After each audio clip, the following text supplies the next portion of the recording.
পিএমসির আন্ডারে যতগুলো স্কুল আছে সবার একরকম ইউনিফর্ম হবে এবং অন্যান্য যত স্কুল আছে তাদের একরকম ইউনিফর্ম হবে। কিন্তু আশ্চর্যের বিষয়, আমাদের কাছে সূত্রের খবর আছে যে নোটিফিকেশন জারি করার আগেই কারা এই ইউনিফর্মের টেন্ডারগুলো পাবে সেটা রাজ্য সরকার অলরেডি সেই বেনিফিশিয়ারির হাতে তুলে দেওয়া হয়েছে।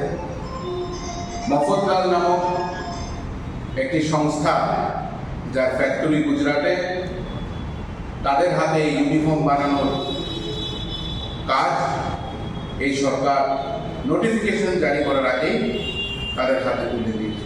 ভারতীয় জনতা পার্টির সরকার আছে, সেই রাজ্যগুলোতেই করাপশন চলছে। এই করাপশনটা এতদিন শিক্ষার কিছু কিছু অংশ থেকে বঞ্চিত ছিল, কিন্তু এখন দেখছি পুরো শিক্ষা জগৎটাকে এখন করাপশনের আন্ডারেই ভারতীয় জনতা পার্টির সরকার নিয়ে এসছে।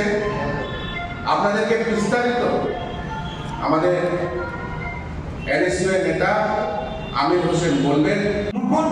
কারণ আপনারা জানেন, ইতিমধ্যে আমাদের রাজ্যের বিভিন্ন সংবাদ মাধ্যমে এবং আমাদের কাছেও সূত্রের মাধ্যমে খবর আছে যে সরকার নোটিফিকেশনের পূর্বেই ওই গুজরাটের আহমেদাবাদের একটা কোম্পানি মফতলাল কোম্পানিকে অলরেডি টেন্ডার দিয়ে দিয়েছে।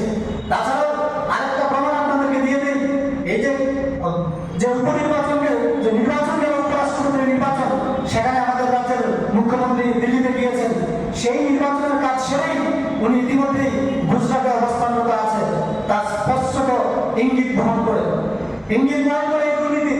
আপনারা জানেন, এই সরকার চাইছে আমাদের রাজ্যের স্কুলগুলোর ট্রেডিশনাল যে আইডেন্টিটি তাকে একেবারে নস্যাৎ করে দেওয়ার জন্য বিদ্যাজ্যোতি প্রকল্পের নাম দিয়ে বছরে এবং মাসিকভাবে ছাত্রছাত্রীদেরকে সেখানে লুটা হচ্ছে। তাদের কাছ থেকে ফ্রিয়ের নাম করে সেখানে অর্থনৈতিকভাবে একটা চাঁদা নেওয়ার কাজ করছে বর্তমান শিক্ষা দপ্তর, যেটা আমরা মনে করি this is most illegal burden on the students. আমরা এটা চাই সরকার যেন অনতিবিলম্বে এই সিদ্ধান্ত থেকে তারা পিছিয়ে হাঁটে এবং এই সিদ্ধান্ত তারা